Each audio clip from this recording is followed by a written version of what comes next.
हम लोग माध्य से विचलन और माध्यिका से विचलन ज्ञात कर चुके हैं। आज हम लोग पढ़ेंगे माध्य प्रसरण और स्टैंडर्ड डेविएशन या मानक विचलन। तो यहाँ पर हर पद का x बार से यानी माध्य से जो अंतर अभी तक हम उसको मॉड लगा करके या उसका धनात्मक मान लेते आए, अब यहाँ इसका वर्ग किया जाएगा, वर्ग करने के बाद जोड़ा जाएगा और फिर n से भाग दिया जाएगा। तो इस स्थिति में ये जो प्रसरण हमें प्राप्त होगा, इस राशि को हम प्रसरण कहेंगे, यानी x माइनस एक्स बार का होल स्क्वायर और उन सब का समांतर माध्य, इसको हम प्रसरण कहेंगे। और यदि प्रसरण का वर्गमूल ले लेते हैं तो इस राशि को हम कहेंगे मानक विचलन। तो आइए इन प्रश्नों को हम हल करके देखें। प्रश्नावली का पहला सवाल है, आंकड़े दिए हुए हमें 6, 7, 10, 12, 13, 4, 8, 12 और इससे हमें माध्य एवं प्रसरण ज्ञात करना है। तो सबसे पहले तो हम माध्य ज्ञात करेंगे।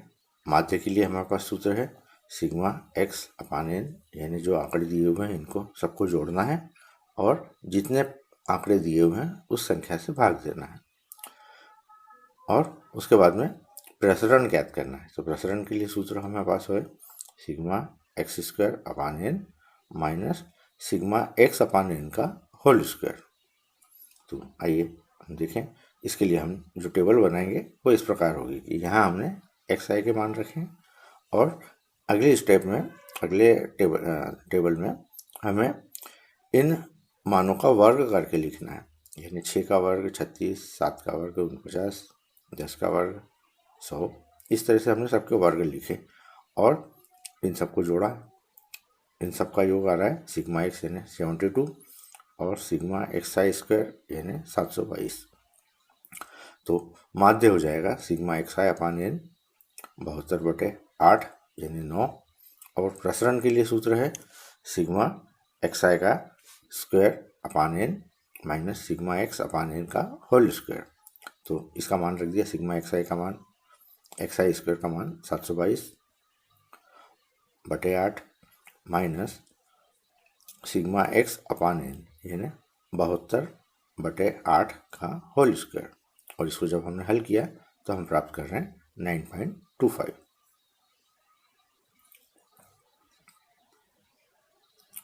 अगला इसमें प्रश्न था माध्य और प्रसरण ज्ञात करना है। प्रथम n प्राकृत संख्याएं, आइए इसके लिए देखें। प्रथम n प्राकृत संख्याओं के लिए हमें ठीक इसी ढंग से हमने किया इसको, 1 2 3 4 n तक प्राकृत संख्याएं हैं। अब इन सब का जो योग होता है, प्रथम n प्राकृत संख्याओं का योग, उसको यदि हम सूत्र के हिसाब से देखें तो सिग्मा एक्स आई बराबर n इंटू n प्लस 1/2 और इसी तरह से 1 square plus 2 square plus 3 square plus 4 square up to n square, इनका जो सूत्र होता है वो n into n plus 1 into 2n plus 1/6 होता है। ये हम लोग पढ़ चुके हैं। तो प्रसरण ज्ञात करने के लिए इस सूत्र में हमने मान रख दिया सिग्मा एक्स आई स्क्वायर का अपान n और सिग्मा एक्स आई अपान n का होल स्क्वायर, ये मानों को हमने रख दिया और उसके बाद में इसको हल किया। हल करने के बाद हम प्राप्त कर रहे हैं n स्क्वायर माइनस 1/12।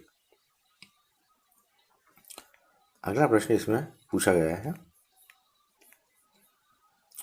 3 के प्रथम 10 गुणज, 3 के प्रथम 10 गुणज। तो 3 के प्रथम 10 गुणज 3, 6, 9, 12, 15, 18, 30 तक, इन मानों को लिया हमने, इधर x और इधर एक्स आई का स्क्वायर और सूत्र में मान रखा है।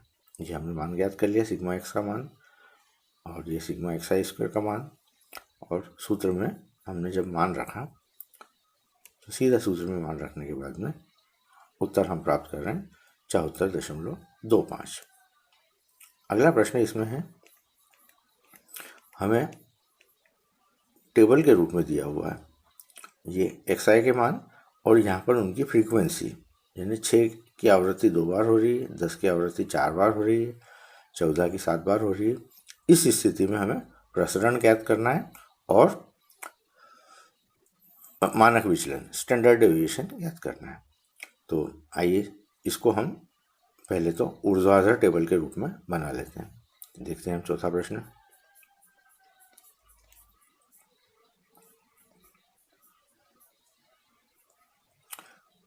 इसमें हमने इस टेबल को ऊर्ध्वाधर टेबल के रूप में सबसे पहले लिखा xi के मान और fi के मान। अब यहाँ xi का स्क्वायर किया हमने, तो ये 6 का वर्ग 36, 10 का वर्ग 100, 14 का वर्ग 196, 18 का वर्ग 324, 24 का वर्ग 576, 28 का वर्ग 784, 30 का वर्ग 900। इसी तरह से f इंटू एक्स निकाला हमने। 6 का 2 के साथ गुणा 12, 10 का 4 के साथ गुणा 40, 14 का 7 के साथ गुणा 98। इस तरह से इन सबको जोड़ा और इन सब का योग लिया। इसी तरह से f इंटू एक्सा स्क्वायर 2 गुणित 36 72, 4 गुणित 100 400, 7 गुणित 196 1372। इस तरह से हमने सारे पदों को जोड़ा और हम प्राप्त कर रहे हैं सिग्मा एफ एक्स आई स्क्वायर बराबर 16176।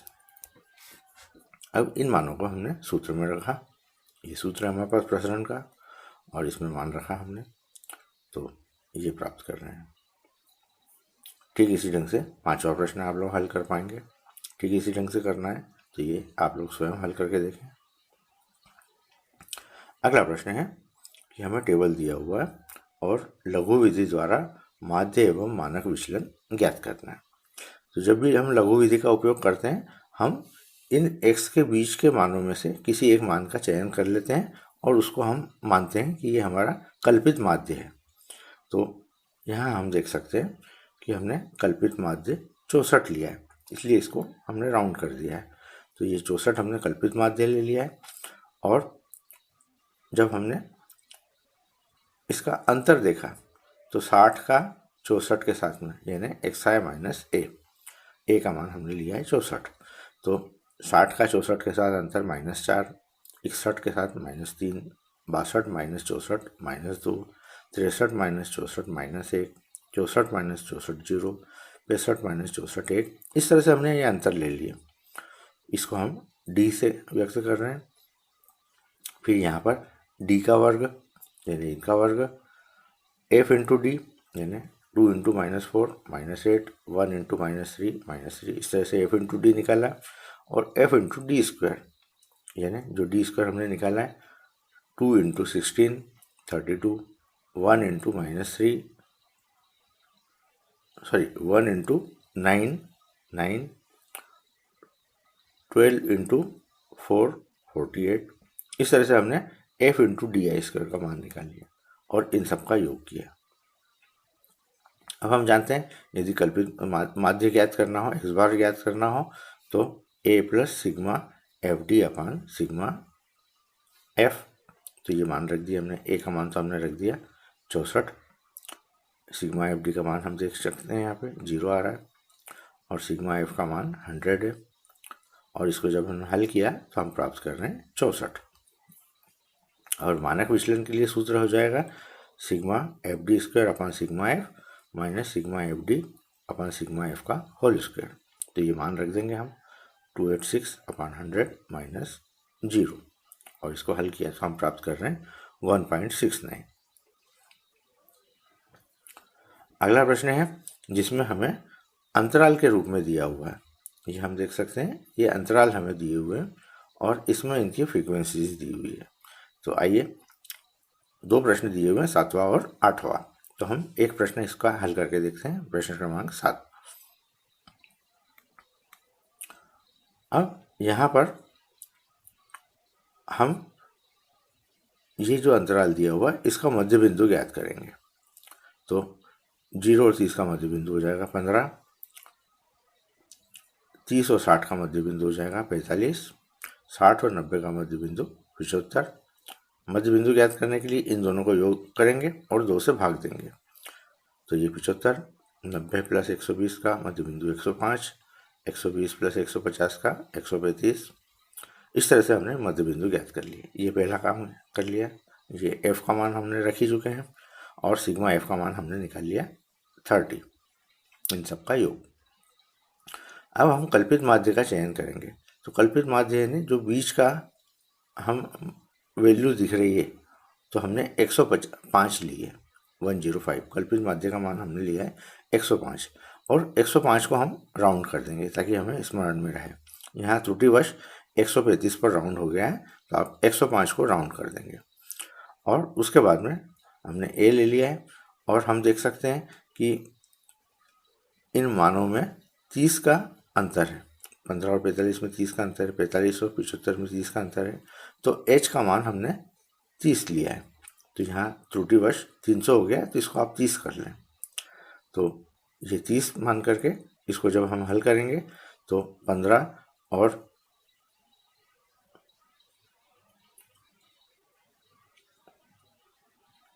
एच का मान 300 है यहाँ पर, तो 15 और 105 का अंतर हमें प्राप्त होगा।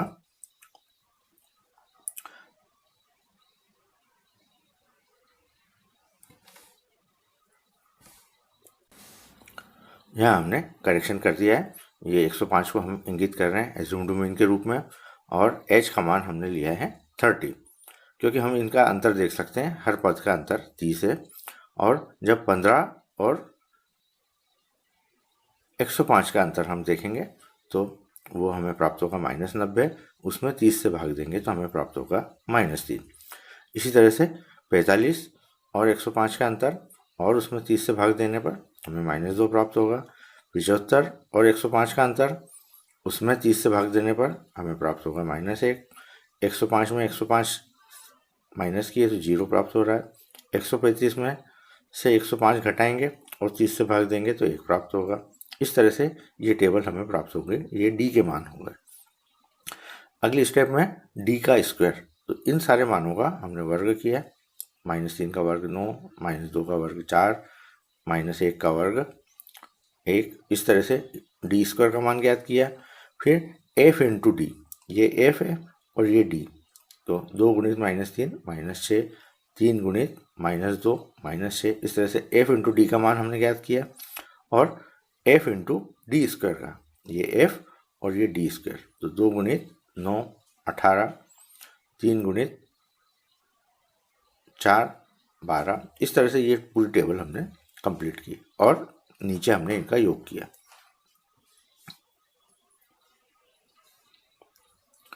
अब योग करने के बाद में सूत्र है हमारे पास में माध्य ज्ञात करने का, a plus sigma F D upon sigma F into H. तो सिग्मा एफ डी का मान रख दिया हमने 2, सिग्मा एफ का मान रख दिया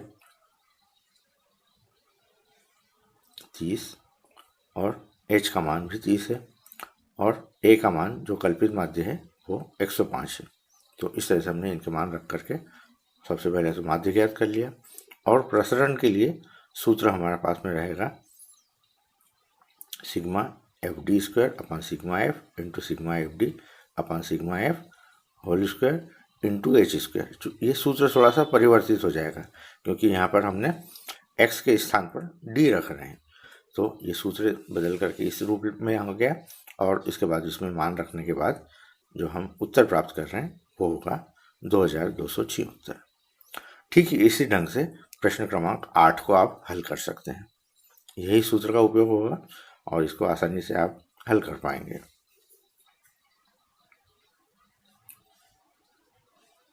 अगला प्रश्न है, यह भी इसी ढंग से है कि लघु विधि द्वारा माध्य प्रसरण व मानक विचलन ज्ञात करना है। तो इसी प्रश्न को हमने सबसे पहले इस टेबल के रूप में कर लिया, वर्ग, इनकी फ्रीक्वेंसी, फिर इनका मध्य बिंदु निकाला, 70 और 75 का मध्य बिंदु 72.5, और माध्य से विचलन। तो हमने यहाँ पर ये 92.5 है, इसको हमने कल्पित माध्य मान लिया और ये एज्यूम्ड मीन हो गया। और हम देख रहे हैं कि इनमें सब में 5-5 का अंतर है, तो हम यहाँ पर 5 से भाग दे रहे हैं। तो इस तरह से ये डी का मान हमने ज्ञात कर लिया और डी स्क्वायर का मान ज्ञात कर लिया। एफ इंटू डी यानी हर फ्रीक्वेंसी के साथ डी का गुणा ये ज्ञात कर लिया, और हर फ्रीक्वेंसी के साथ डी का वर्ग ये हमने ज्ञात कर लिया और इनका योग ज्ञात कर लिया। और ठीक पिछले प्रश्न की तरह सूत्र में मान रख करके हम माध्य भी ज्ञात करेंगे और प्रसरण भी ज्ञात करेंगे। और प्रसरण का यदि हम वर्गमूल ले लेते हैं तो वो हमें मानक विचलन प्राप्त होगा। जैसे हमने प्रसरण यहाँ पे ज्ञात किया है 105.58 और इसका यदि हमने वर्गमूल ले लिया तो ये हम मानक विचलन प्राप्त कर रहे हैं। ठीक इसी ढंग से प्रश्न क्रमांक 10 है, लेकिन यहाँ हम देख सकते हैं कि ये जो अंतराल है 33 से 36 और यहाँ अंतराल 37 से 40 फिर 41 से 44, यानी ये अंतराल जो है सतत नहीं है। तो इसको हम सतत रूप में बनाने के लिए इधर से 0.5 कम करेंगे और इधर 0.5 ऐड करेंगे हर अंतराल में। तो अब जो इस तरह से परिवर्तित अंतराल होगा वो इस तरह का होगा 32.5 से 36.5 और ये वाला अब शुरू होगा 36.5 से 40.5। इस तरह से हमने एक सतत अंतराल बना दिया और इनके संगत जो फ्रीक्वेंसीज हैं उनको हमने यहाँ लिख लिया। ठीक इसी ढंग से मध्य बिंदु ज्ञात करेंगे। मध्य बिंदु के हिसाब से बीच का जो मान है वो कल्पित माध्य हमने 42.5 लिया है और अंतराल हम देख सकते हैं कि सब में 4-4 का है, तो हम 4 से भाग देंगे। इस तरह से पूरी टेबल हमने कंप्लीट की जिसमें d², fd और fd² है, इनके मानों का योग किया और सूत्र में मान रखा। तो ये हमने सबसे पहले तो माध्य ज्ञात कर लिया है इस सूत्र में मान रख करके और उसके बाद में मानक विचलन। तो इस तरह से सरल प्रश्न हैं, इन प्रश्नों को आप स्वयं हल करके देखें। तो आज के इस वीडियो में हमने प्रसरण और मानक विचलन ज्ञात किया है अलग अलग स्थितियों में। तो इस वीडियो के लिए इतना ही, धन्यवाद।